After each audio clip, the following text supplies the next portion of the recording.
ቅዱስ ላሊበላ ወደ ጸለየበት ተራራ እየሄድን ነው። እንግዲህ ከታች ነን ስናየው ተራራው እጅግ አስፈሪ ነው፣ በጣም ከፍተኛ ነው። በዛ ላይ መውጫ ያለው ሁሉ አይመስልም። ሰዎች በመጡ ሰዓት የክርስትና ስማቸውን ድንጋዮች ላይ እየጻፉ የሚመለሱበት ነው። ይህ ደግሞ ቅኔ ማህሌት ይባላል። አባ ገብረ ስላሴ የሚባሉ ጣሊያን የረሸናቸው አባት ናቸው የሰሩት።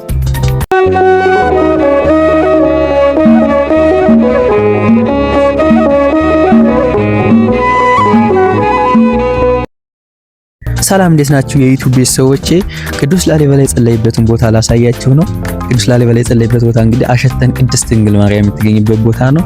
አሸተን ቅድስት ድንግል ማርያምን ለመጀመሪያ ጊዜ ህንጻ መስራት ሲያስብ ቅዱስ ላሊበላ የጀመራት ቦታ ነበረች። ነገር ግን ለሱ ሳይፈቀድ ቀርቶ ቅዱስ ናኩቶላብ ነው ያጠናቀቃት። ቅዱስ ላሊበላም 10 ቤተ መቅደስ ሲያንጽ እየተመላለሰ እዚህ ቦታ ነበር የሚጸለየው። አሸተን ቅድስት ድንግል ማርያም እንግዲህ ከላሊበላ ከተማ 8 ኪሎ ሜትር ገደማ ላይ የምትገኝ በእግር የ1 ሰዓት ተኩል አካባቢ የምትፈጅ ቦታ ነች። ቦታው ግን እጅግ በጣም አደገኛ ነው በእግር ጉዞ ለመሄድ፣ ምክንያቱም በጣም ከፍተኛ የሆነ ዳገት ስለሆነ ያው በተለይ ለደካሞች በጣም አስቸጋሪ ነው። ግን የመኪና መንገድ ተመቻችቶ አሁን ላይ መኪና ገብቷል ማለት ነው። አሁን ወደ ቦታው እየሄድን እንገኛለን። ለመሆኑ እንዴት ያለ ቦታ ይሁን የሚለውን ደግሞ እንግዲህ አብረን የምንጠብቅ ይሆናል ማለት ነው። አብራችሁን ቆዩ እስከ መጨረሻው ድረስ። ይህን ቪዲዮ ላይክ በማድረግ ጀምሩት። አሁን ቦታው ላይ ደርሰናል ማለት ነው። መጀመሪያ ላይ እንግዲህ ያገኘነው ያው ስንጠይቅ የነገሩን የቅዱስ ሚካኤል እና የቅዱስ ገብርኤል ጽላት የሚገኝበት ቦታ ነው። ይህንንም ቅዱስ ላሊበላ ነው በመጀመሪያ ጊዜ ያነጸው። የተለያየ ቅርጾች ያሉት ቦታው ናኩቶላ ቅድስት ማርያም ቤተክርስቲያን ቤተመቅደስ የተገበገው በቅዱስ ናኩቶላ ቤተመቅደስ ይወጣል። እዚያ ሲወጣ ከዚያ አሸተን ከዚያ ቅዱስ ናኩቶላ ጨርሶ እያጠነ ሳለ ምንዋል ቅዱሳን በላይ ዘራውን ሲከቡ ምን አመጣችሁ ማለት ነገራችሁ ባላት ሰዓት አንተ የምታጥነውን ዕጣን መዓዛሽ ትዘጣል። እዛ ወገረስ ንብረት ስትባይ ነበረች። አሁን አሸተን አሸተን ግሸን ማርያም የቀረ አሸተን ማርያም ከሄደ ግሸን ማርያም ለኔ ይቆጠርለታል። እዚህ ጋር ደግሞ ጸበል ቦታ አለ። ይሄ የጸበል ቦታ ነው። ወደ አሸተን ቅድስት ድንግል ማርያም ለመግባት ደግሞ እንግዲህ ይህችን ጥብብ ያለች ዋሻ ማለፍ ግድ ነው ማለት ነው። በጣም ጠባብ ናት። አንዳንድ ሰው ነው የምታሳልፈው። እንግዲህ ለመውጣት ነው ለመግባትም በዚህች ነው የሚኬደው ማለት ነው። አሁን ቀጥታ ወደ አሸተን ቅድስት ድንግል ማርያም ገብተናል። የውጭ ቅርጻችን ይመስላል አሸተን ቅድስት ድንግል ማርያም። እንግዲህ የተለያዩ አምዶች አሉት። እነዚህ አምዶች መካከል ደግሞ በጭቃ ተዘግቶ ታዩታላችሁ። ይህ የሚሆነው እንግዲህ ያለበት ቦታ እጅግ አደገኛ ወይም ደግሞ ከባድ የሆነ ቁልቁለት ላይ ወይም ከፍተኛ ቦታ ላይ ስላለች በጣም ነፋስና ብርድ ስለሚበዛ ለብርድ መከላከያ ይሆን ዘንድ ነው። ይህ ደግሞ ቅኔ ማህሌት ይባላል። አባ ገብረ ስላሴ የሚባሉ ጣሊያን የረሸናቸው አባት ናቸው የሰሩት። እንደምታዩት ነው። አሸተን ቅድስት ድንግል ማርያም ለመሆኑ እንዴት ተባለች የሚለውን የምናይ ይሆናል። እዚህ ጋር ደግሞ ጣሪያ ላይ የምታዩት መስቀል እንግዲህ አብሮ የተቀረጸ ነው። ቅዱስ ናኩቶላው ሲሰራ አብሮ እዛው ላይ የቀረጸው መስቀል ነው ማለት ነው። አሸተን ቅድስት ድንግል ማርያም የተባለች በምክንያት እንግዲህ ቅዱስ ናኩቶላ ቤተክርስቲያኗን ሰርቶ ካጠናቀቀ በኋላ መጀመሪያ ሲያነጽ ምንም አይነት ሰው በአካባቢው አልነበረም። ነገር ግን ቅዱሳን መላእክት በቅዱሳን ሰዎች ተመስለው ወደ እርሱ ይመጣሉ። ቅዱስ ናኩቶላ ቤተክርስቲያኗን ሰርቶ አጠናቆ ዕጣን እያጠነ ባለበት ሰዓት ወደ እሱ ይመጣሉ። እንዴት መጣችሁ ሲል እሱም በግርምት ይጠይቃቸዋል ሰዎቹን። እነሱም የምታጥነውን ዕጣን አሸተን መጣን ይሉታል። በዛም ምክንያት አሸተን ማርያም ተባለች ማለት ነው። አሁን ደግሞ ጉዟችንን ቅዱስ ላሊበላ ወደ ጸለየበት ተራራ እየሄድን ነው። እንግዲህ ከታች ነን ስናየው ተራራው እጅግ አስፈሪ ነው፣ በጣም ከፍተኛ ነው። በዛ ላይ መውጫ ያለው ሁሉ አይመስልም። እንደምታዩት ላይ ነው ተራራው ምን ሄደው አንዳንድ ሰው ነው የሚያስወጣው። መንገዱም በዚህች ነው መውረጃ መውጫዋም ይችላል። ስለዚህ ለመውጣትም ለመውረድም ግዴታ አንድ ሰው ስለሆነ መጠባበቅ የግድ ነው ማለት ነው። ወደ ላይ ለመውጣት ከታች ያሉ ሰዎች መጠበቅ አለባቸው። ምክንያቱም አንድ ሰው ብቻ የምታሳልፈው መንገዷ ወደ ላይ የሚወጡ ሰዎች ካሉ፣ ስለዚህ ታች ያሉ ሰዎች ወይም ወደ ታች የሚወርዱ ሰዎች ላይ ሆነው መጠበቅ አለባቸው ማለት ነው። በተቃራኒው ስለዚህ አሁን እየወጣን እንገኛለን። እኛ ተራው ደርሶን በሰልፍ የሚሆን ስለሆነ ማለት ነው። አሁን ወደ ላይ ወጥተናል። ከወጣን በኋላ ግን የሚገርመው ምንም ያልታሰበ ደልዳላ ቦታ አግኝተናል።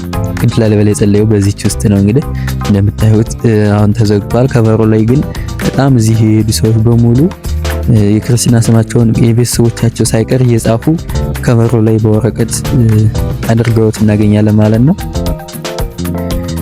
እጅግ ውብ የሆነ ደላላ ቦታ ነው። ከዚህ ከላይ ላይ እንደዚሁ ደግሞ ከዋሻው ላይ እምነት እያወጡ ይወስዳሉ ማለት ነው። እዚህ የመጡ ሰዎች በሙሉ እምነት ሳይወስዱ አይሄዱም። እንደምታዩት እየቆፈሩ ትልቅ ጉር ያደርገውታል። ምክንያቱም እምነት ለማውጣት ሲባል በየአመቱ የመጣው ሰው ሁሉ ከዚህ ቆፍሮ እምነት ይወስዳል ማለት ነው።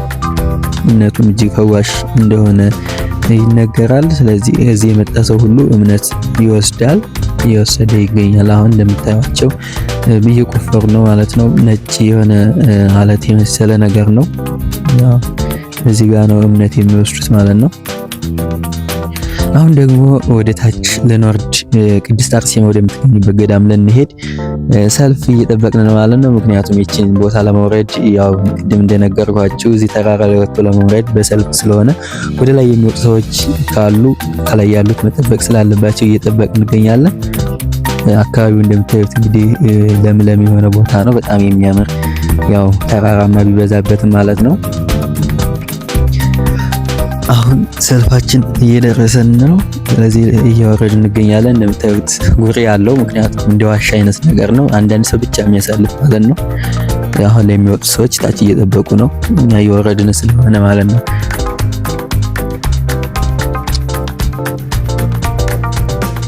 አሁን በመውረድ ላይ እንገኛለን። ማዶ የምታዩት ተራራ ደግሞ ቅድስት አርሴማ የምትገኝበት ቦታ ነው። ይህንን አብረን የምንወጣ ይሆናል። አሁን እንግዲህ ወደ ታች እየተዳረስን ነው ለመውረድ ወደ ቅድስት አርሴማ ለመሄድ ማለት ነው። በነገራችን ላይ እንግዲህ ቅዱስ ላሊበላ የጸለየበት ተራራን ይህን ይመስል ነበር። ያው ቅድም ወተን ስናየው ደልዳላ ቦታ ያገኘንበት ባሻጋሪ ስናየው ደግሞ ይህን ይመስላል። አሁን ወደ ቅድስት አርሴማ እየወጣን እንገኛለን። ስንገባ መጀመሪያ ላይ ይህን ይመስል መስቀል አለው የግሸን ማርያም ማለት ነው። ከወጣን በኋላ ግን በሚገርም መልኩ ይህንን የመሰለ ቦታ ነበር ያገኘነው። እጅግ ውብ የሆነ ደልዳላ ቦታ ነው።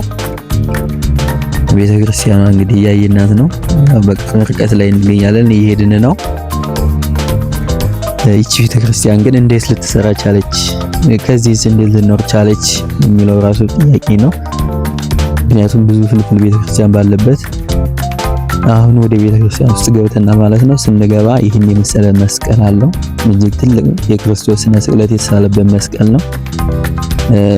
ያው ቤተክርስቲያኗ እንግዲህ አባቶችን ጠይቀን እንደተረዳን ከሆነ በግራኝ ሐመድ ወረራ ጊዜ የነበረው የቅዱስ ሚናስ ቤተክርስቲያን ተቃጥሎ እንደገና የቅድስት አርሴማ ቤተክርስቲያን በቅርቡ የተሰራችበት መሆኑን ነግረውናል። የቅዱስ ሚናስ ቤተክርስቲያን ተቃጥሏል። ቤተክርስቲያኑ ሲቃጠልም የተለያዩ ንዋያተ ቅድሳቶች የተለያዩ ደግሞ እንደዚሁ የብራና መጽሐፍቶች ሙሉ ተቃጥለው እንዳልሆነ ወይም በምድር ተቀብረው እንደሆነ ነግረውናል። ከነዚህ መካከል 3 የተለያዩ ትልልቅ መስቀሎች እንደተቀበሩ ከነሱ መካከል አንዱ እንደተገኘ ነግረውናል። እዚህ ላይ ደግሞ የምታዩት የተለያዩ ሰዎች በመጡ ሰዓት የክርስትና ስማቸውን ድንጋዮች ላይ እየጻፉ የሚመለሱበት ነው። እዚህ አካባቢ ነበር እንግዲህ ቤተክርስቲያኑ የመጀመሪያው የተቃጠለው ማለት ነው። እዚህም የተለያዩ ያው መጽሐፍቶች የብራና መጽሐፍቶች እንደዚሁ መስቀሉ አንዱ መስቀል ተገኝቷል። ከሶስቱ 3 መስቀሎች ተቀብረው እንደሆነ አንዱ ደግሞ በጸሎት እንደተገኘ ነግረውናል።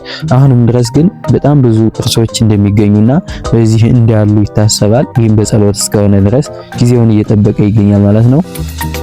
ስለነበረን ጊዜ አብራችሁን ስለተከታተላችሁን እጅግ እናመሰግናለን። በሌላ ቪዲዮ እስከምንገናኝ ድረስ ቸር ቆዩልን። የዛሬው ይህን ይመስል ነበር። ይህን ቻናል ሰብስክራይብ፣ ላይክ እና ሼር በማድረግ ለሌሎች እንዲዳረስ እንድታደርጉ አብሮነታችሁን እንጠይቃለን።